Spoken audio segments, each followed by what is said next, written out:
Welcome to the Solid Verbal. The Solid Verbal. Come after me! I'm a man! I'm 40! I've heard so many players say, well, I want to be happy. You want to be happy for a day? Eat a steak. It's that woo-woo! And now, Dan and Ty. Welcome back to the Solid Verbal, boys and girls. My name is Ty Hildebrand. Joining me, as always, over there in New York City, my good friend and colleague and co-host of many years. You know him as the fine gentleman, the altar of Dan Rubenstein. Sir, how are you? I'm good. Ty, can I tell you something that I've never told anybody? Sure. Why? Yeah, of course. So for the past maybe 3 weeks, I mean, it is my opinion that we've been hitting some of our best work, right? I would concur, yeah. Okay. So for each of the shows these past 3 weeks that I've recorded in the studio here at Vox Media, the sort of multimedia room that I record in, there has been a string cheese wrapper on top of the console. Okay. And I think it is some sort of token, some sort of symbol of quality college football podcast. A talisman? A talisman. For whatever reason, this abandoned string cheese wrapper has had the magic touch for us. So now if you pick it up and move it and perhaps put it in your pocket. No can do. Yeah, you got to leave it undisturbed, right? Yes. That's the rightful place. Maybe I'll bronze it and put it on the wall. Can you take a picture of it and tweet it out? Absolutely. Put that everywhere just so we have record of it. Yeah. If in fact this is the heyday of the Solid Verbal, at least in 2017, we need to have some video evidence that it exists, right? Sure. Yeah. Irreversible video evidence. Photo evidence. Boom. There it is. Okay. I've got it. So yeah, week 7, man. Woo! Woo! I mean, you can't really hear. That's the sound of me patting myself on the back. Although if you've listened to this show, I'm obnoxious and you've sort of heard it anyway through the headphones or speakers that you listen to the show on. But I named the post that this episode went in. Week 7 is the week the underdogs will feast. Yeah, right. The altar of Dan. Altar of Dan. Is shining bright, Ty. Yeah, and not only that, but to commemorate week 7 in all its glory, I actually went to a real Yakko's Hot Dogs location this morning and did a Facebook Live video. Yeah. How was it? It was good. It was empty. You know, I went at 9 a.m. They're not open at 9 a.m. I'm sure they're open now if I went. Oh, so you didn't actually get a dog? No, I didn't get a dog. I was doing this video thing so early that I went there and I crept around the premises as if I were some sort of intruder casing the place up. But I went there. I did a little homage to our home dogs of the week, which we'll get into here. There were a number of them that actually won at home, despite being hefty underdogs. Showed people the menu, showed people just the aura that is Yakko's Hot Dogs here in the Valley. Nice. I appreciate that. Put some visual. I have a picture of string cheese wrappers, and you have a visual of the Lehigh Valley. That works. With that being said, let's get into our Week 7 reverbs, the way we kick it off every week. 408 Verbal 1, we had hundreds upon hundreds of calls this week. Good job, as always, to our friend Taylor for mixing it all together. Have a listen. Much like Jason Voorhees, Clemson never really truly died. It just waited for a moment to come back bigger and stronger than ever before. Hey guys, it's French Tim in Brooklyn. Big Horn Frog hello from Caroline, your favorite TCU fan. Hey guys, Alex from Orange County. This is James from Texas. Y'all, what the hell just happened? What the hell happened last night? 2 top 10 teams getting upset? Is it 2007 all over again? So we have the law of Gus, the Tesla effect, and may I present to you the altar of a meme after last Friday night. Cal. 37-3. Freaky Friday. It's a thing. Hi, this is Deborah, your Kook fan in Milwaukee. And what the hell is happening on this crazy Friday the 13th night? I called in to tell you about my favorite Washington State touchdown. Go Bears. So correct me if I'm wrong here, but I think Clemson just cooped it, and Washington State gave us a full-blown Clemsoning. All right. Who left the door open to Cal Wazoo The Pac-12 After Dark got out and got all over Syracuse and Clemson. Way to go. Dan, Ty, Syracuse just beat Clemson outside the dome. We want Bama? Let's go, Mountaineers. Have no fear. Billy Greer is here. Can we get a dude alert for Mountain Greer? I'm not saying that wearing my solid verbal shirt to the Louisville-Boston College game is the reason that U of L lost. But I am saying this shirt is cursed. Syracuse defeated the national champions. Boston College beat the Heisman Trophy winner. UConn beat their conference champ, and Rutgers won a game in the Big Ten. Clearly, the Northeast is the new SEC. We now go live to Miami with Ollie Williams for the weather.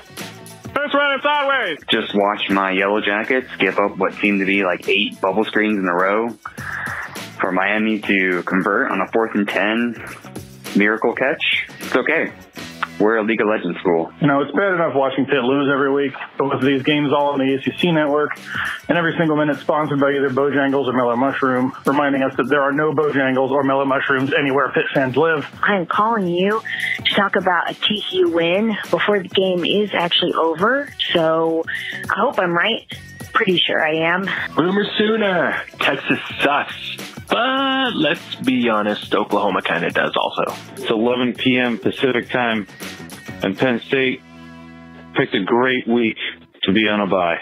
Oh, Arkansas, I'm the Nebraska fan who's envying you. I just want to give a shout-out to my LSU Tigers, down 20-0, and they're back to pulling out games that they have no business winning. Go Tigers. Watching the Ags blow a 34-point lead in UCLA, I thought there's no way we'd be coming out of Week 7 talking about a 5-2 A&M that had a defense that came back and won a ball game. Just incredible. Speaking as an East Coast college football fan, I'm not sure why Chris Peterson wanted me to see this. I'm a Husky fan, and I'd love to rub it in the face of the Cougars that they lost to a team that the Huskies destroyed last week. But my team lost to Arizona State, whose coach wears a Backstreet Boy microphone. This is Ryan in Africa. And Heather in Africa. We took advantage of the Penn State bye weekend to not just have a window of opportunity, but a weekend of opportunity with a little couples getaway. Just 2 verballers in love. 2 verballers in love, Dan. There you go. Ty, I got to say, line of the week, it's okay. We're a League of Legends school now. I covered my mouth and cracked up. You couldn't hear it. I loved it.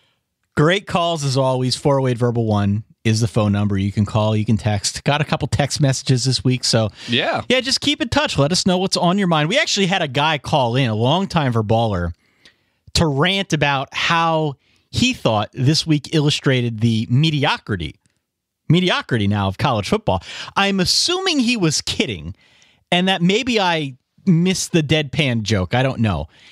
But in my 10 seasons, in our 10 seasons of podcasting, I have a hard time remembering a bigger weekend of upsets, because like a lot of times you have 1 or 2 and then that'll be it.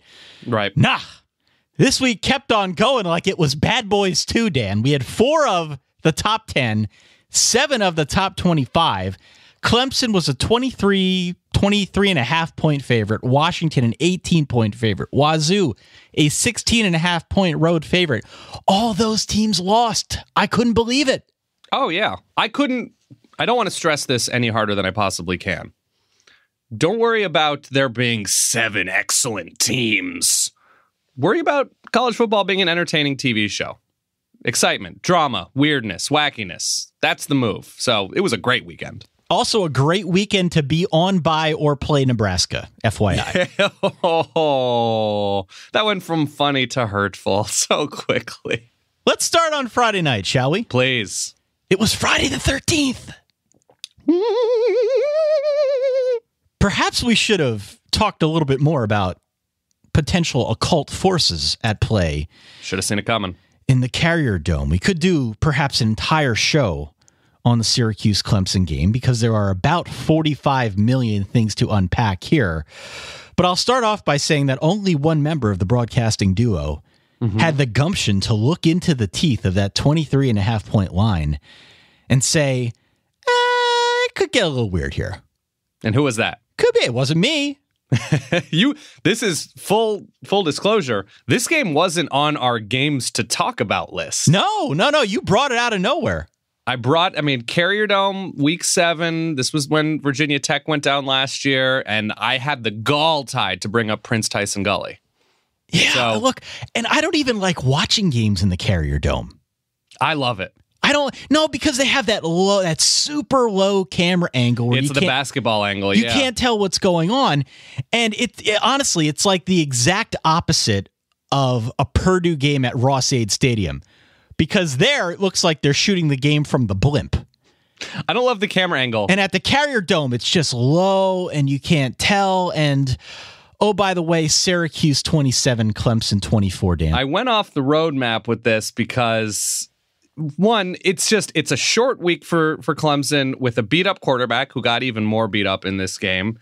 And Syracuse has this recent reputation of being pretty underwhelming, but the numbers, the results have indicated that at least offensively, Eric Dungey has been pretty productive, which he was against a very good Clemson defense. And just circumstance-wise, it was a good spot. Clemson coming off a game against a tough defense in Wake. Syracuse coming into this game, I think they played Pitt the week before. And this, this is our cliche that we love. Like, this was Syracuse's home Super Bowl type situation. So I felt like they would at least give them a quality fight. They would give them their best. That's the only reason. I really didn't think Syracuse was going to win this game. No. But look, we both said at the beginning of the year, I was all in on Eric Dungey, grungy Eric Dungey, right? Mm-hmm. 3 touchdowns, also 61 yards on the ground. He set the tone in this game on the opening drive, through the touchdown pass, really throughout the entire game. Did a good job establishing Syracuse as going toe-to-toe with Clemson, not pulling it off with trick plays or anything like that, but really running their game plan, running that up-tempo offense against Clemson. It seemed to take them a little bit out of sorts. As a whole, if you look at this one, Dan, I think there's a tendency to say that Kelly Bryant got hurt, therefore a fluke win for Syracuse. If you watch the game, Dan, Syracuse just flat out beat them. They did. They produced chunk plays. They came up with big stops, and I'm not sure why Hunter Johnson didn't play and not Zarek Cooper, but 6-minute drive, Ty, to end the game. A 6-minute offense, 12 plays, 24 yards to seal this game. That's like an Iowa offense right there. It is mega Kansas State. It is like there was regular Street Fighter and then Super Street. This was Super Kansas State. Syracuse beat them. Eric Dungey, no relation, all sensation. Oh, I love that. Very good. Very, very good. Good win. Great win for Syracuse at home. And kudos to Dabo Swinney, who went into the Syracuse locker room to congratulate them on the win. So cool. Afterwards. Really cool to see. He's all class. Sometimes he feels a little too good to be true. Turns out he's just that good. Really nice show of sportsmanship. Just like Brian Kelly, only the exact opposite. Cal 37, Washington State 3. Woo! This was... Ty, we can just start listing. So we kept getting tweets about our Home Alone reference last week or the week before. Wazoo got McAllistered. Yeah. There were booby traps everywhere. Late at night, Friday the 13th. Dan, make that spooky sound, please. This was the dreaded Adam Amin game, which, honestly, is there anything more ominous at this point if you're a top 10 team on the road than an Adam Amin game? Yeah, kiss of death. Play the game under a ladder. Bring a black cat out there. It's bad luck.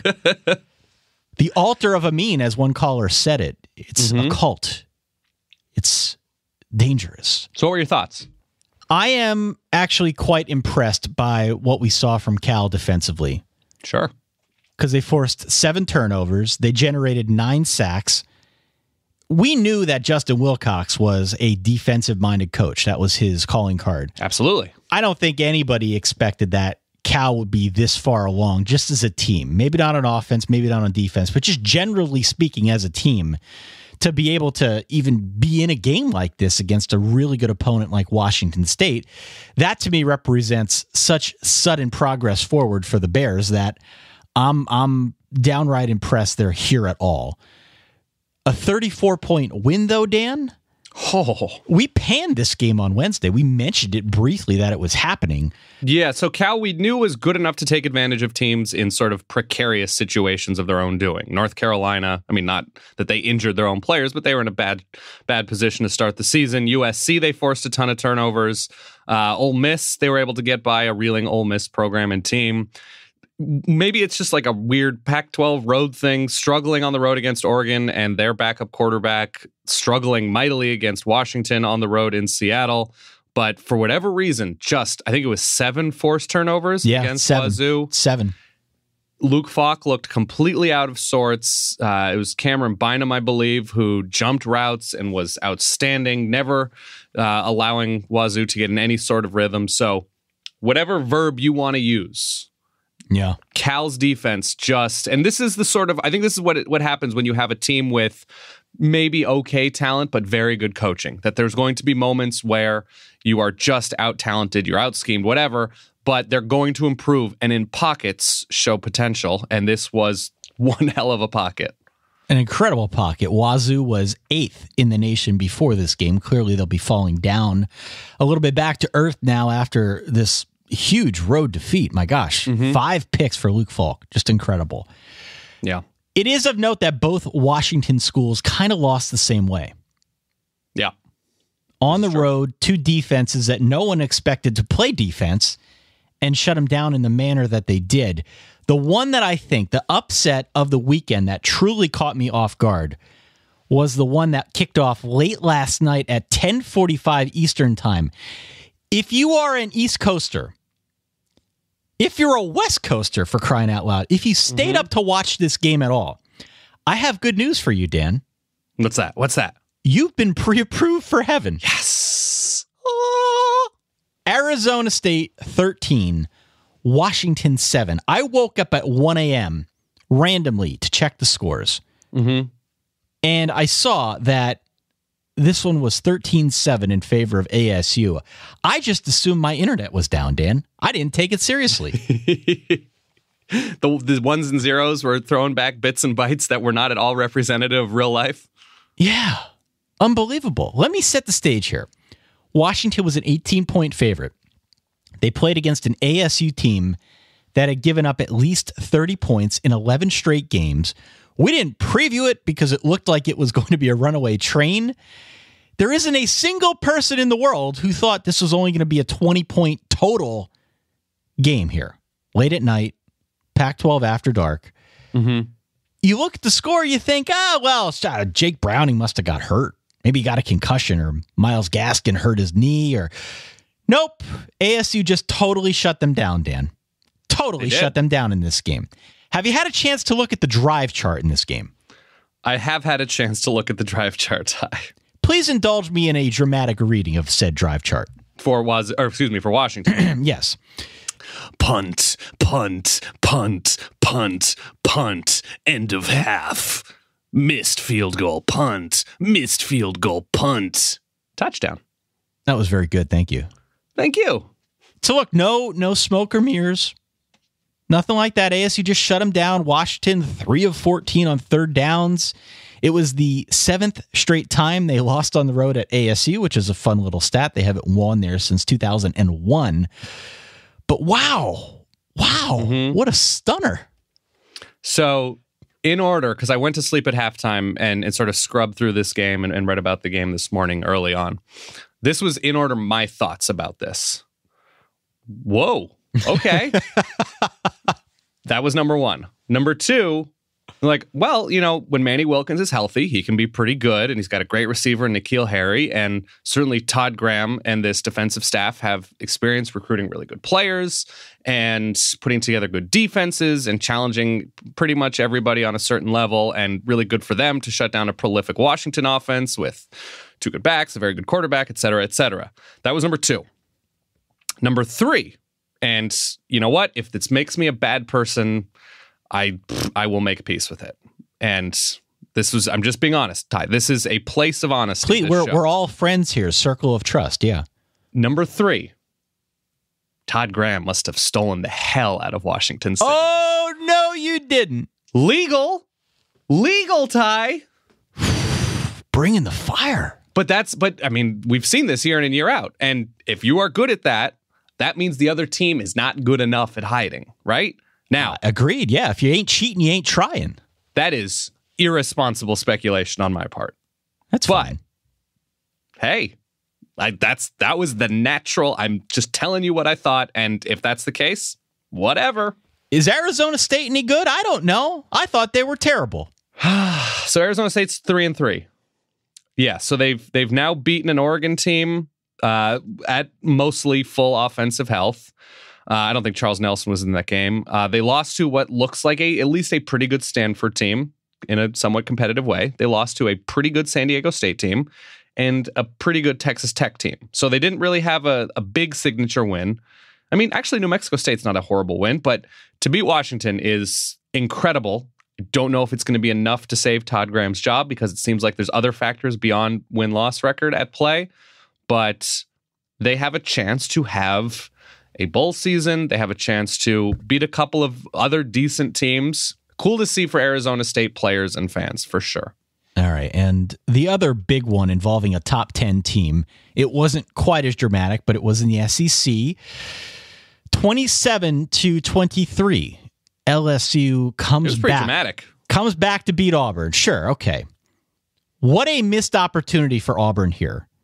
They would have moved up to at least 7th, maybe higher in the polls, and they led 20-0 at one point in the second quarter, only to be outscored 27-3 the rest of the way. The second half in particular, brutal.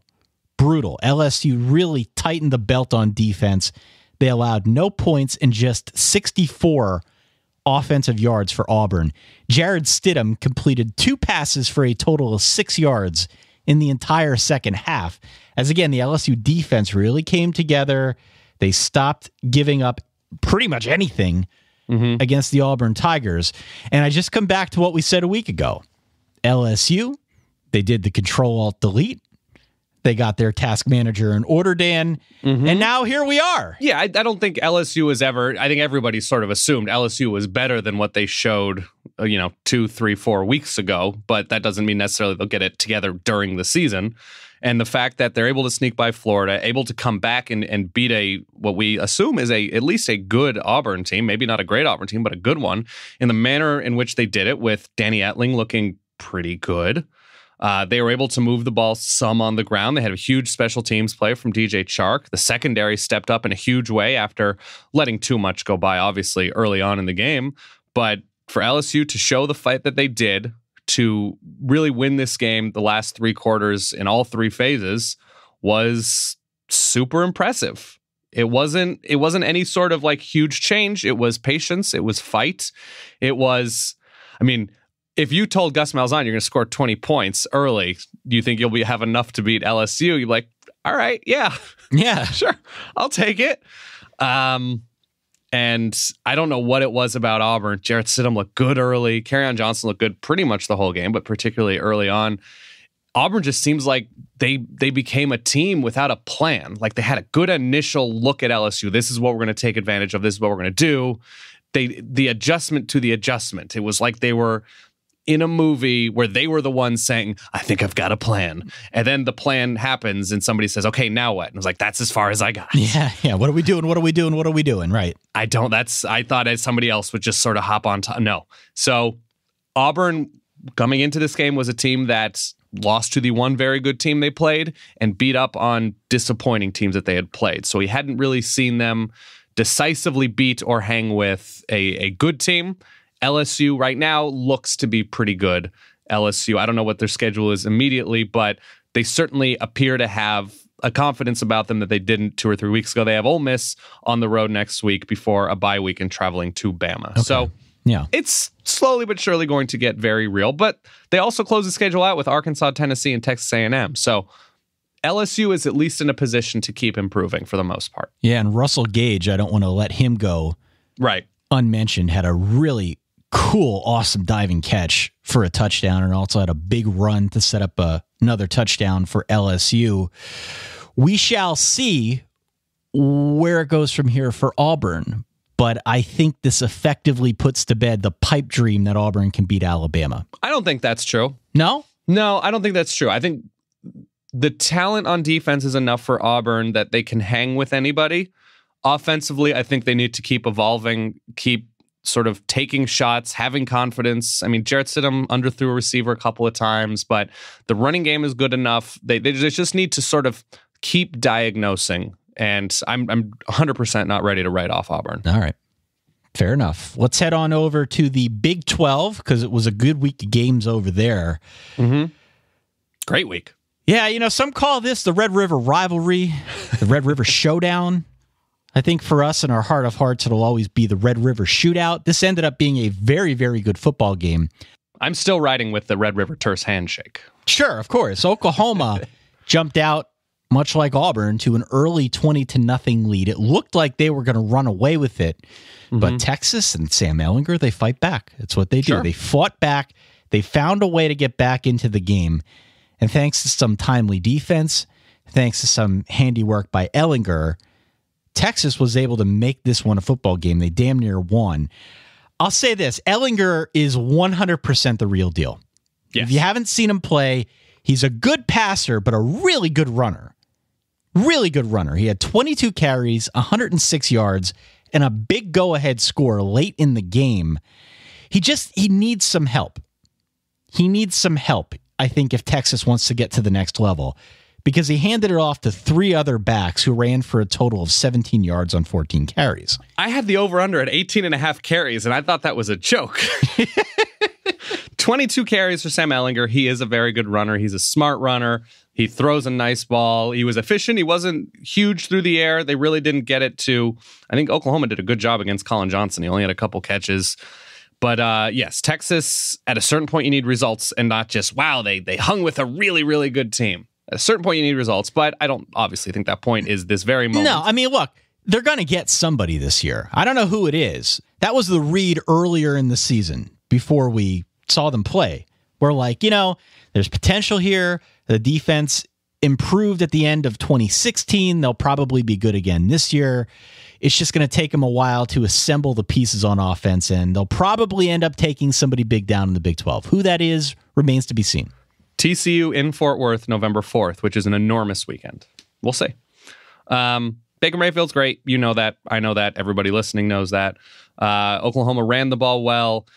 Defensively, they definitely got better from the Iowa State debacle from last weekend, and Oklahoma survives, advances. The coming schedule is rough. I mean, they have Kansas State, who's probably only all right, but after that, they have Texas Tech, Oklahoma State, TCU in consecutive weeks. So whatever your thoughts about Oklahoma at this moment, it's about to get very real. Yeah, and it helps that they're getting Trey Sermon more involved. You mentioned they ran the ball well, and that's good to see. They're going to get their 30 points a game-ish. Didn't score 30, won 29-24 in this one, but they're going to get theirs on offense. The remainder of this season, the true ceiling for Oklahoma is a function of their defense, because you're right. Between Tech and Oklahoma State and TCU, you didn't even mention West Virginia still on the schedule. There are going to be ample opportunities there for something to go haywire defensively for Oklahoma. And it's how they respond to those challenges that I think will dictate whether or not they're just the top dog or one of the top dogs in the Big 12, or if they can get back to the playoff. When is Oklahoma TCU? Is that also It's later in the year, like second to last week of the year. November 11th. Okay. Yeah. Oklahoma TCU, and that is in Norman. So, hell of a game. Also in the Big 12, Dan. Woo! West Virginia 46, Texas Tech 35. The over-under here when we recorded was 78. Clearly they went over that one. What a game. This is a fun game early. Yes. West Virginia trailed by 18 with 24 minutes of regulation left. And that's when the bat signal went up. And that's when Wild Billy Greer stepped into his own. From that point forward, West Virginia scored 29 unanswered points. They got 4 more touchdown passes from Billy Greer, 2 of which went to our boy David Sills, the 5th. decidedly a wide receiver for West Virginia. Can we retire the recruited by Lane Kiffin to be a quarterback when he was 9 years old? Can we retire that? I'm fine with retiring that. I think he has earned really good receiver for West Virginia who keeps getting in the end zone and I think leads the country in receiving touchdowns. Yeah, he's got 12 now. Yeah. So, great year. I'm fine with that. We'll bronze it and put it up on our Mount Rushmore. Yes. An outstanding comeback here in a game that looked totally out of reach for West Virginia. And, the focus will be offense because they scored 46 points. Right. Defensively, they stepped up as well. They really did. Nick Shimonek had 252 yards and 4 touchdowns in the first half for Texas Tech. In the second half, he just had 71 yards and an interception. West Virginia came to play when they had to and got a big win here. Texas Tech is still a pretty good team. Oh, yeah. They're 100% a very good team. Nick Shimonek looks very good. They were able to run the ball well. It was 22-0 West Virginia in the fourth quarter. They just completely outpaced Texas Tech later on. But I know a lot of Texas Tech fans are probably on some level upset at their kicker, who I think missed, 3 or 4 field goals in this game. Texas Tech also punted 4 times in the second half, I believe. And listen, they closed up shop offensively in the second half, and that's just not good enough on the road in a tough place to play against a good quarterback who's going to put up yardage. But Texas Tech, I think, absolutely a pretty good team. They shut down Justin Crawford in the West Virginia run game. Yeah. They get theirs through the air. It was an entertaining game. I am optimistic. I am bullish on the Red Raiders moving forward. Too many penalties, right? Had 16 sloppy penalties. It's got to work some stuff out. But, yeah, they're okay. They're better. I think improved from a year ago. And a nice 100%. win. Nice win for West Virginia to come back and get the W. Elsewhere in Big 12 country, TCU 26, Kansas State 6, Dan, as Kentoberfest continues. Ken Hill, 297, passing through the air. No interceptions. Kickoff in this game was actually delayed 3 hours due to lightning. And once they finally got rolling, TCU pretty much smothered the K-State offense. Jesse Ertz couldn't go in this one, which meant Alex Delton got his first career start. And what can we say? He had a hard time getting anything going. Yeah, TCU was able to sort of sniff out a much more predictable Kansas State offense running the ball a ton. And even though it looks like it was 50-50 run pass, they were daring Alex Delton to throw the ball. TCU, Ken Hill, Frogtoberfest, whatever. It's looking very, very good for the Frogs. Defensively, they were very, very good up front. Kyle Hicks, you mentioned, had a very good game. And between TCU and Oklahoma, I think I feel a little bit better about TCU right now. I think I feel better about TCU. I'm not getting back together with TCU, though people have asked me that question. And I'll go a step further about the Big 12 as a whole. Look around college football. Does the Big 12 have more teams that scare you on a given week than any other conference? I think the decent factor is highest in probably the Big 12 and the ACC. But, at the top, I still think it's the SEC, I think. But I'm talking the highs are higher in the SEC. The highs might still be higher in the Big 10. But just on any given week, are there more teams in any other conference than the Big 12 that just frighten you? I don't want to play Oklahoma or Oklahoma State. Right. I don't want to play TCU. I don't want to play West Virginia. I mean, do you want to play Iowa State at this point? I don't want to play Texas, I think the wide open danger is probably highest in the Big 12. Oklahoma State wins 59-16 over Baylor. Ooh, you said the name. I said the name. They're playing hard. 0-6, but playing hard. Oklahoma State gained a school record 747 total yards, and our boy Junkyard Jim Washington had himself another day. 6 catches, 235 receiving, and a touchdown, as well as a rushing touchdown to boot. Getting the vapors. And Iowa State wins 45-0. 3 touchdowns for definitive dude David Montgomery in a win over Kansas. Oh, yeah. 100%. Let's move to the Pac-12 here quickly. USC 28, Utah 27. The creamiest sauce cream you get from Mr. Frosty. That's how I feel right now about what went on with USC, really on both sides of the football here, Dan, particularly on defense. Yeah. They got bullied by Utah, didn't they? They did. On the ground once again. This was a great game, a fun game to watch. Utah scored with 42 seconds left. Kyle Whittingham decides he's going to be a baller and go for 2 in the win. They run a weird play. They're stopped short. They lose 28-27 on the road against USC. Have you ever heard that adage that everything before the but is bullshit? What? No? Like, yeah, if I said, I like you, but you smell.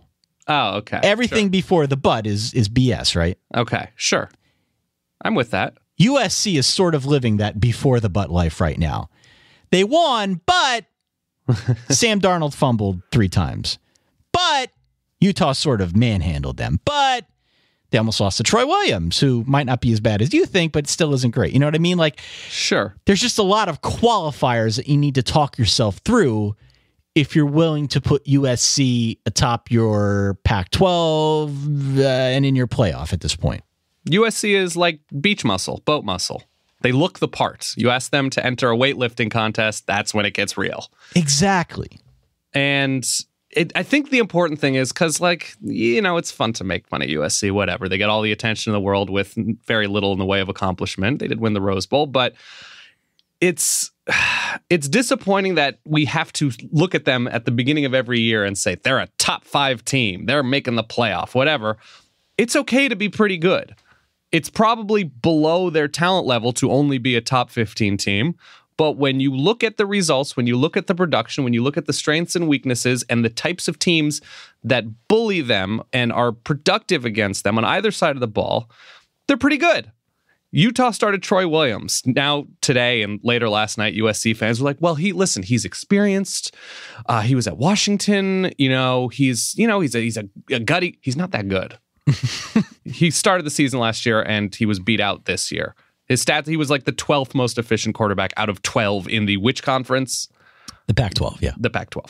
So, yes, Troy Williams had a nice day against USC. Zach Moss ran all over the place. I don't know what it is with USC shooting themselves in the foot, looking disorganized. Defensively, there were moments where you're like, how does anybody score points on this team when Cameron Smith is jumping out of nowhere to pick off balls at the line of scrimmage? You're like, oh my God, this team, they're something else. And then they just go 3 and out. Sam Darnold's thrown the ball 50 times against Utah. What? Why? USC tightened up in the second half. Utah basically got nothing going into that late touchdown. I love the decision to go for 2. It was a rough play. Darren Carrington was open in the back of the end zone. But no, Utah's a scary team, and USC is pretty good. That's my optimism. Schedule-wise, it looked like it was setting up really well for USC. And to an extent, it still is, right? It's just not as easy. Next week at Notre Dame will be a tester. They could be an underdog in that game. Is Wimbush playing? I don't know. We'll find out. I hope so. Okay. Well, that changes the equation if he doesn't. But I would assume that he will be ready to go for that game. Okay. But look, at Arizona State, looks a little trickier now. Maybe ASU isn't all that bad. As long as Khalil Tate doesn't get hurt, Arizona could be interesting. In LA. Colorado's down. UCLA to close out the year. I don't know. I mean, it's not as easy as we thought. And no, the UCLA defense is as easy as we thought. We'll talk about them here in a second. Yeah. But my point is that it's shaping up to be a second half for USC where if they continue to shoot themselves in the foot, make dumb mistakes, be softer than they should be on defense, throw 50 times with Sam Darnold, eventually someone's gonna jump up and get him. By the way, you mentioned the Arizona State thing. I saw this somewhere. The last time Washington beat Arizona State in in Tempe. This is the song, Ty. This is going to be very special to you. This is the song that was taking the country by storm. Okay. Little drop to Jupiter. Woo! 2001. Wow. Okay. Now that Arizona State's back in the atmosphere. Yeah, it's been a long time. But hey, might get fun down the stretch. Arizona 47, UCLA 30. Arizona should just let Khalil Tate run it the rest of the year. Or pass it. He threw it well against UCLA. He was like 7 for 11, right? Yeah, 9 of 13. Okay, yeah. For 148, 11 per attempt, yeah. He had 320 some odd yards on the ground a week ago. Add another 230 this week. I believe if you add it all up, and I was looking this morning before they updated the stats around the interwebs, but I believe if you add it all up, he is now in the top 25 nationally for rushing yardage and only about 57 or so yards behind Lamar Jackson. Here is my question. If we push hard enough on this show, if we just push in all the right spots, what are the odds we could get a Khalil Tate for Heisman discussion going?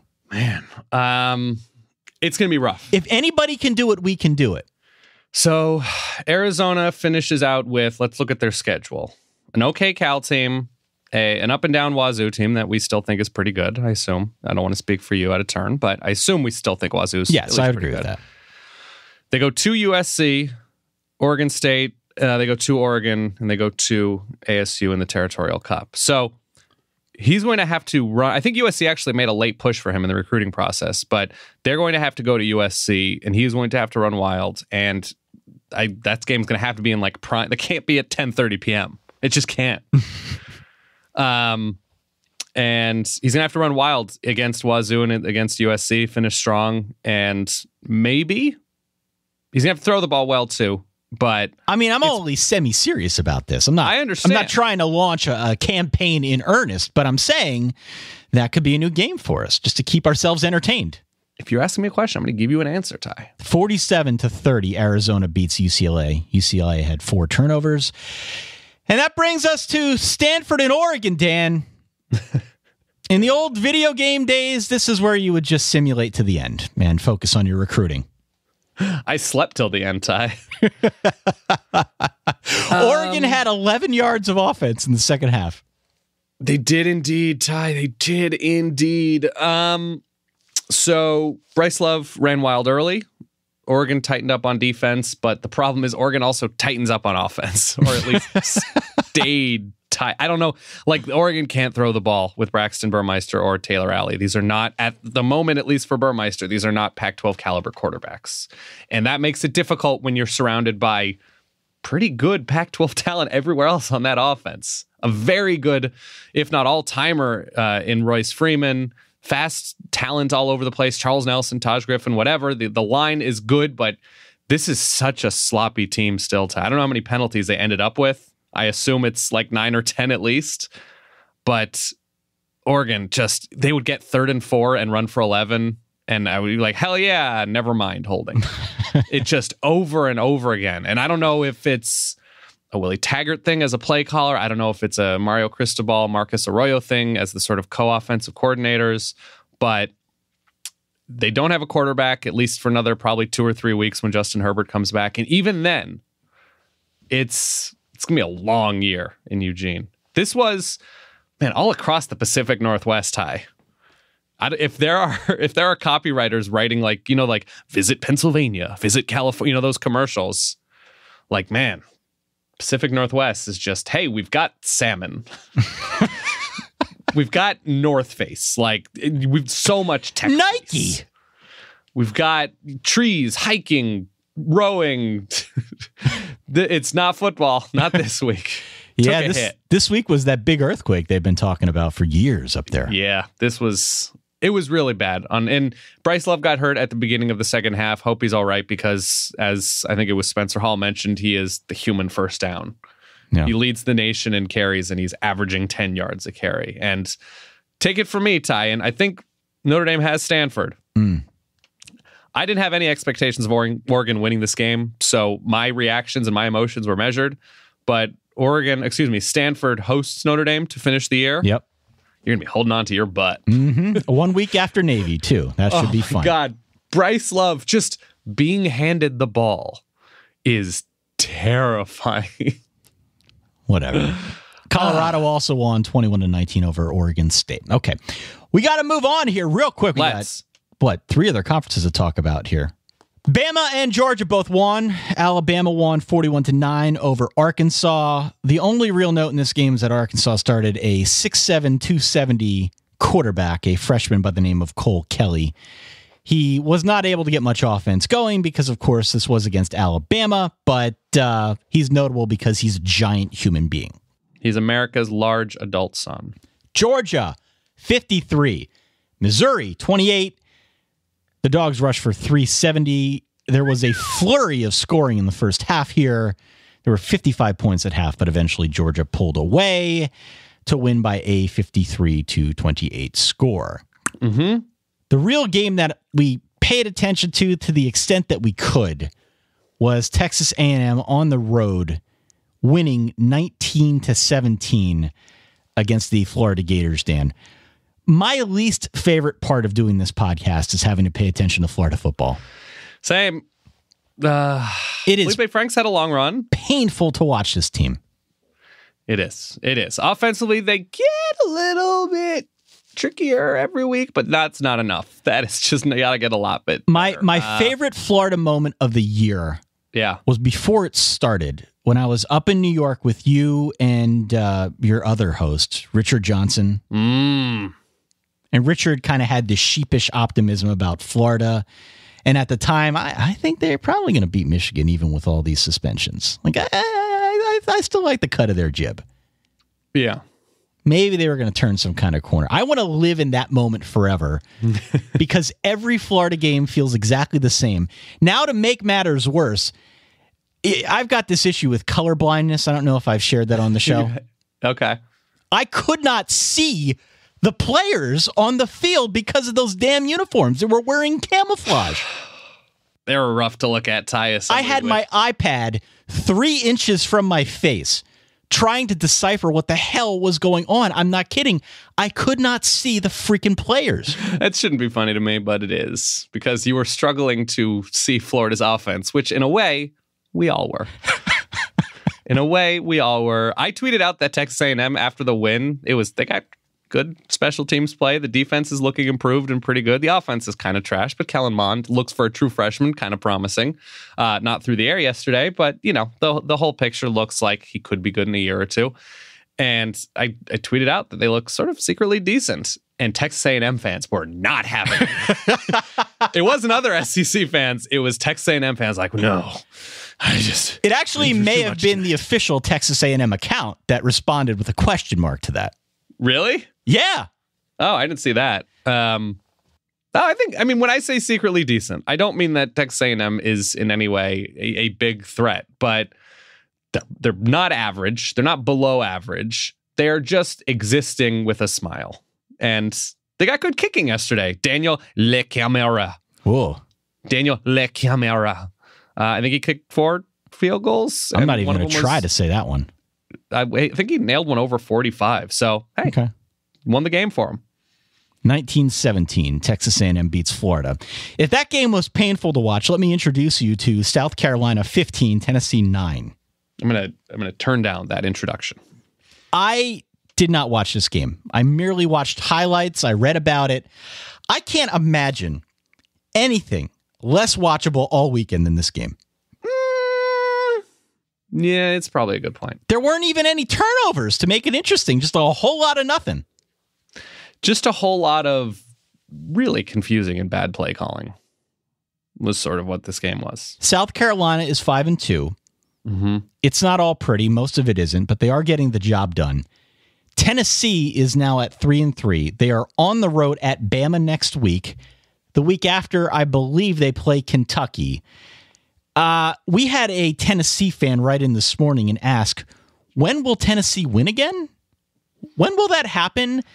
Your safest bet is probably November 4th, because that's when they play like Southern Miss, I think? Southern Miss or somebody like that, which is not a pushover by any stretch, but no, we're in this weird place now where the problems are compounding. It doesn't necessarily feel like Tennessee's moving in any great direction.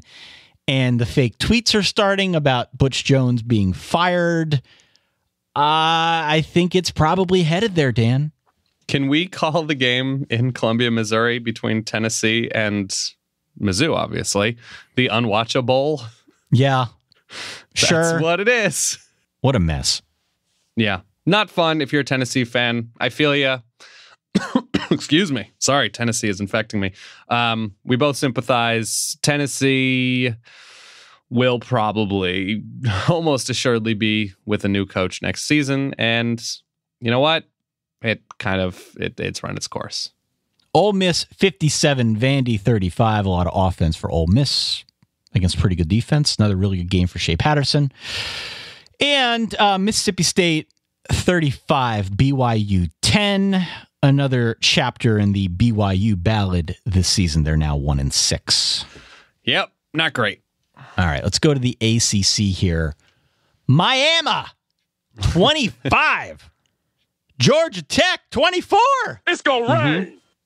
It's gonna rain. It's gonna rain. I'm just gonna keep hitting the button, Dan. It's gonna rain. Wow. What the hell was going on weather-wise in this game? Monsoon season. Points for me. People are suffering in that stadium, Ty. This was a good game. Georgia Tech, they led for most of it. It was the third time this season where Miami rallied to win from a halftime deficit. They end up outgaining Georgia Tech by 200 yards. They do it without Mark Walton, who was lost for the season. Amon Richards was also out, their star wideout. My takeaway here is that Miami's really good. Really good. But they are truly ripe for an upset. Yeah, they feel LRO-ish. You know, like eventually those halftime deficits, they come back to get you. It's great to see Travis Homer out there. Had himself a good game, 170 yards, filling in for Mark Walton. And they're going to be a top 10 team when the polls are released, and they'll probably be undefeated in November when we get there and they play Virginia Tech and Notre Dame. But they do feel a little LRO-y to me, too. That'd be luck runs out. Yeah. As if they are winning games at the last second and through sort of terrific happenstance. But at a certain point, you can't count on that. And yes, it was torrential weather. It was awful. Georgia Tech had a 24-13 lead, I think. This offense up 11 should be in a better position to win in the second half. And that was disappointing. Taquan Marshall struggled through the air, understandably, given the rain. But still, Malik Rozier was able to connect enough through the air where you're a little bit more hopeful that Georgia Tech can be a bit more complete when they need to be. Travis Homer was very good. Miami's just the slow starts. Yeah, it's going to get them. I don't know. It will absolutely get them. I don't know what. It's like they're showing up for a book report with only having read the first quarter or the first, the first chapter, and are just struggling to piece things together. Miami needs to be better early. The schedule is going to get more difficult, and I'm more disappointed in Georgia Tech because I thought it could have been a really fun breakthrough game for them. Miami has Syracuse, North Carolina, which are winnable games. Syracuse is, taking a step up, definitely, but they finish with Virginia Tech, Notre Dame, 5-1 Virginia tie. Boom.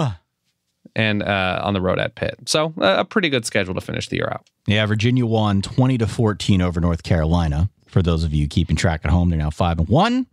Kurt Bankert, another nice game, 249 passing, 2 touchdowns. Yeah, okay. Elsewhere, Boston College, 45. Louisville, 42, Dan. Oof. Boston College ran effectively that NC State plan against Louisville. And they said, we're going to let Lamar Jackson get his 500 yards and 5 touchdowns, and we're just going to worry about scoring on our own. And we're going to get a stop here and there. We're going to piece it together. We're going to find a way to win with a field goal. Lamar Jackson went like over 500 yards, didn't he? Yep. Always does. But A.J. Dillon, the freshman back for Boston College, had 272. 4 touchdowns on the ground. BC goes on the road. They get theirs. I think fair to say that Louisville is not who we thought they were at the start of the season here, as we're now in this weird territory where, again, teams are going to let Lamar Jackson get his stats, and they're going to concern themselves otherwise with just winning the football game. My God, BC, good for you. But what is happening with this Louisville defense? Unbelievable. Peter Sermon, not great. Can they untrade and get Third and Grantham back in town? Probably not, which is crazy. Florida State 17. The Dukies 10. A great deal if you were able to cash in on my Duke plus 7.5 suggestion.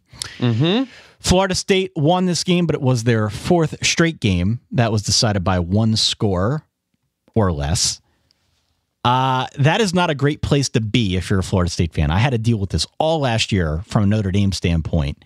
I don't wish it upon anybody, but good to see Florida State coming out there, getting a W. I think we've established that the Noles aren't a playoff team at this point, right? Everyone under the sun knows that. They're not even an ACC contender given some of their injuries, but it is nice to see the Akers and Patrick combo in the backfield getting a lion's share of the work, a lion's share of the offense, and actually playing pretty well. Yeah, absolutely. James Blackman needs to be put in a better position, I think, to succeed. He does make some good throws, a little sloppy, a little undisciplined, but again, he's a freshman, but there are a lot of teams relying on freshmen, and Florida State has more available to this offense than I think a lot of teams do, and should be taking advantage in a more creative way, I think. And finally in the ACC, NC State wins 35-17 over Pitt. 25 more passing attempts for Ryan Finley. That brings him to 223 on the season and still precisely 0 interceptions, Dan. Yeah. Naeem Hines, underrated ACC running back. Another nice day. NC State is on a bye next week before they travel to Notre Dame for what should be a really, really good matchup. Okay. I'm with it. And finally, let's go to the Big Ten. Ohio State 56, Nebraska 14. The quote of the evening came from a gentleman on Twitter by the name of Brent Blum. Blum. Excuse me, sir, if I mispronounced your last name. He tweets out, quote, watching Nebraska is now like seeing a once popular band at the free stage at the state fair.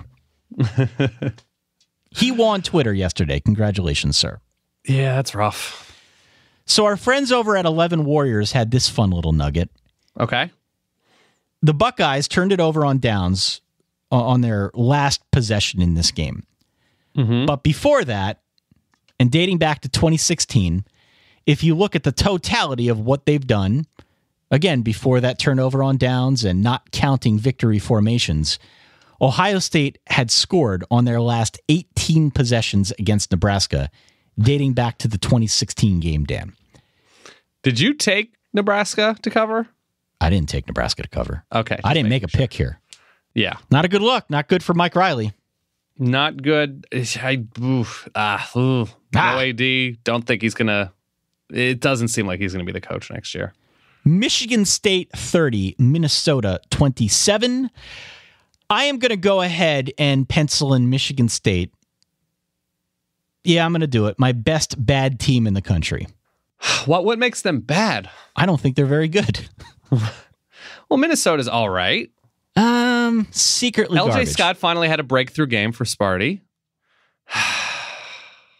I'm willing to believe in Michigan State a little longer. So Michigan State the rest of the way. They're what's their record right now? They're ranked. They're 5-1. 5-1. Right? They're going to be a top 20 top team. 20 team after going on the road and beating Minnesota. And I did tell you to take Minnesota in the points +4. It turned out all right. They play Indiana. Tricky, but certainly beatable. Barely if you're Michigan. To Northwestern, they host Penn State, which is advantageous. They don't have to go to Happy Valley. They go to Ohio State, which, honestly, Ty, we've seen worse Michigan State teams. Okay, all right. Maryland and Rutgers. So we assume, so they have 4 games left against teams they can likely beat. Maryland, Rutgers, Northwestern, Indiana, right? Okay. That put them at 9. Worst case 8, right? Okay. Probably. So worst case 8 and 4 is pretty good. I don't think they're that good. They might get 8 wins. I don't think they're that good. I mean, 8 from 3 is good. I don't think they're that good. All right. We disagree. I think they're going to lose to Indiana. Whoa. Okay. Michigan 27, Indiana 20. This one went to overtime. Indiana's overtime play calling, a work of fine art, I'd say. 4 running plays, 2 rollouts back against the grain for a righty quarterback. It did not work out for them. John O'Corn, speaking of things that didn't work out, he was 10 for 20 passing for a hearty 58 yards. Nice game for Karan Higdon, 200 yards, 3 touchdowns, but Michigan's still a lot of work to do offensively. Yeah, undisciplined a bit on defense, which is a little bit rare to see for Michigan. And sort of watching this game and the Wisconsin game, they're sort of blending into the same thing. I was talking with Richard earlier and just calling it Mishconsin. Yeah. Because when you have a huge performance from a running back, you're talking about both teams. Karan Higdon was magnificent, huge play after huge play. Struggling at quarterback, defense looking mostly very good, better in the case of Wisconsin than Michigan yesterday. But Michigan's offense is not fun to watch at all. Nope. Speaking of just sort of simulate to the next possession.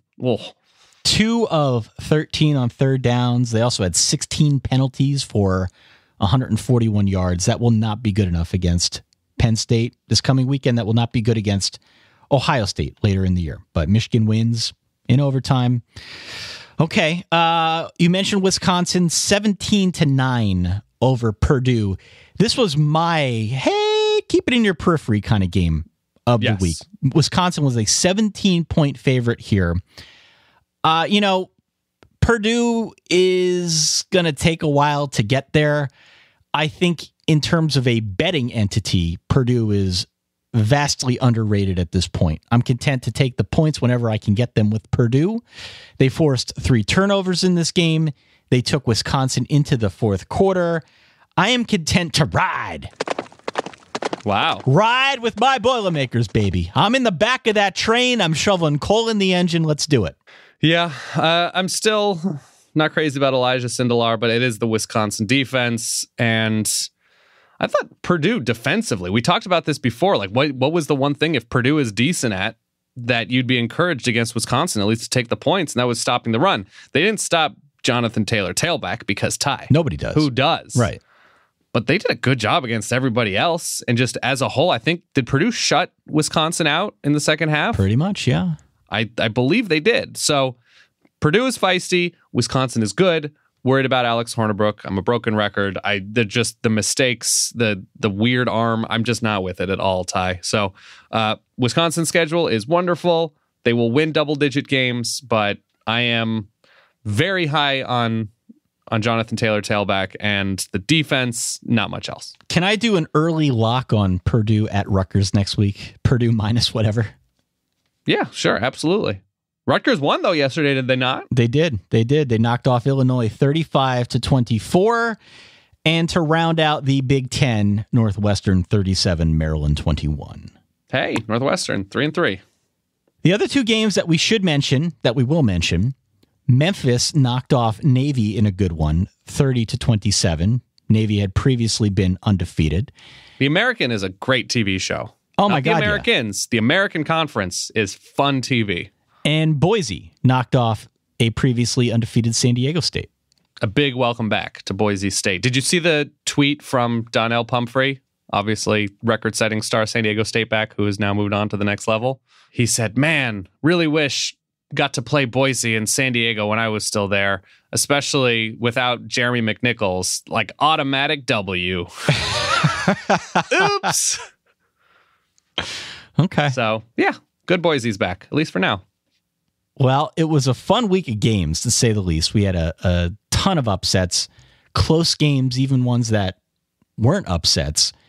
Our stat keeper, Matt, doing yeoman's work, keeping track of all of our goofy picks. Mm-hmm. He has now filtered out FBS versus Patriot League. And by his count, you are at 46.8%. That's right. And I am currently 0.9% behind you at 45.9%. Loser. So it's very, very close right now. We've got a half a season left to really assert our dominance. Mm-hmm. And I feel very strong about the week ahead, Dan. I feel very strong about the week ahead. It's a good week of games. We got 2 really solid night games Penn State, Michigan, Notre Dame, USC. We will talk about those when we do our Wednesday show. But hard to think that we could have another week that tops week 7. Absolutely. And ballsy to come after the altar of Dan. I'll hand it to you. Come at the king, you best not miss. I know that. Ty, you should also know this. There is one Patriot League team yet to lose in Pat League play. That would be your Lehigh Mountain Hawk Engineers. Boom roasted. 54-35 over Georgetown. 2-5 overall. So, up and down. But hey. I picked 4 of 5 Patriot League games correct. By just going against the Patriot League. This weekend, right. Other action that's just of note, Ty. I mean, you mentioned the Virginia thing being 5-1, but South Alabama beat Troy, which was out of nowhere. I think that was Wednesday night. Troy beat LSU and loses to South Alabama. That's college football. Temple might be bad. They're really bad, yeah. They're really bad. Because they just lost to UConn at home. Okay. So, can't be doing that. Iowa State, we just sort of glossed over, but they shut out Kansas. Got to be better than that, Kansas, because Iowa State's good, but you shouldn't be shut out by them. No. Air Force UNLV, kind of a bad game, but Air Force won, and maybe they'll keep improving. As I scroll through here, there's not a lot. I mean, the Mountain West has gotten fun. Northern Illinois, who beat Nebraska earlier on in the season, they edge out Buffalo, letdown spot for Buffalo after that crazy Western Michigan game. But Northern Illinois, very under the radar, excellent defense. Really, really, really efficient defense. And I wanted to shout that out. Ohio got a huge performance from their quarterback, who I believe is Canadian, Ty. I believe he's Canadian. So Frank Solich and the Bobcats move on there. Logan Woodside, Ty. Quarterback of the Solid Verbal. Has a pretty underwhelming game, but Toledo beat Central Michigan. Tulsa, out of nowhere, has been very bad. They kill Houston, so there are changes happening. Wyoming got a win. Wyoming is 4-2, quietly, because they were god-awful to start the year. App State keeps on churning. They haven't lost in the Sun Belt yet. UAB, Ty, should be mentioned. They have a football team again, and they're already 4-2. Boom. That's not bad at all. No. They beat Mitsu. New Mexico State is totally decent. They beat Georgia Southern. North Texas, UTSA, a battle of teams that have coaches that are probably going to get big jobs in the next 2 or 3 years. North Texas was god-awful like 3 years ago, Ty. And they're 4-2. Haven't lost in Conference USA. Arkansas State keeps on winning, and that's pretty much all I have. Oh, and by the way, they've updated the stats. Khalil Tate has more rushing yards than Ronald Jones so far this year. Oh, my God. Just 39 attempts, future Heisman Trophy winner. All right. I do have a list of dudes, if you would. Give it to me. Speaking of which, Khalil Tate, quarterback, Arizona. Everything Arizona is most certainly a dude. N'Keal Harry, wide receiver for Arizona State, came up big in a low scoring but big win over Washington, wide receiver for the Sun Devils. Jordan Ellis had a great day for Virginia on the ground. Michael Gallup, and a totally underrated receiver we've mentioned before for Colorado State. Karan Higdon, Michigan, 200 yards. Wonderful. Eric Dungy, no relation, all sensation. Quarterback for Syracuse, and the huge upset over Clemson. DJ Wanham, defensive end for South Carolina, very disruptive. The Stanford Jackrabbit that got on the field, Ty. Yeah. Total dude. Running all over the place, took about 19 Oregon players to corral him on the sideline. Rodrigo Blankenship, wonderful name, kicker for Georgia. It sounds AJ like Dillon. A fake name. It does sound very fake. I would check into a hotel if I were extremely famous under Rodrigo Blankenship. Daryl Langham, the receiver from Miami, had a nice game. Bradley Chubb, something very awful happened to his finger, and he came back pretty quickly, so I appreciate that. Who else do we have? Junkyard Jim, obviously. I mean, we got to have a graveyard for these dudes because they're just too successful, too consistent. But Oklahoma State receiver, I think 235 yards through the air. Nathan Rourke is the name of that Ohio quarterback who had a great day. Damian Harris, it's easy to say, well, he's at Alabama, and, everybody, it's interchangeable. They're all excellent. Damian Harris is excellent. And I think he had 9 carries for 100 and some odd yards. And JJ Arcega-Whiteside, it is rare that a Stanford receiver gets outed, but he was very good against Oregon, a decent defense against Oregon, and those are your dudes. All right. Well, thank you to everyone for listening. Please do tell your friends. You can find us at solidverbal.com. We're also on iTunes and Google, Spotify, anywhere you can find a podcast. Check us out. Also go to the Facebook page, facebook.com/solidverbal. We've got videos going up a couple times a week here just to whet your appetite for the week ahead. Talk a little bit more about the week that was. We will be back on Wednesday. We will preview a very active slate of Week 8 college football games. In the meantime, for that guy over there, my good friend Dan Rubenstein, for myself, all the way over here in Allentown, PA, my name is Ty Hildenbrand. Talk to you in a few days. Stay solid. Peace.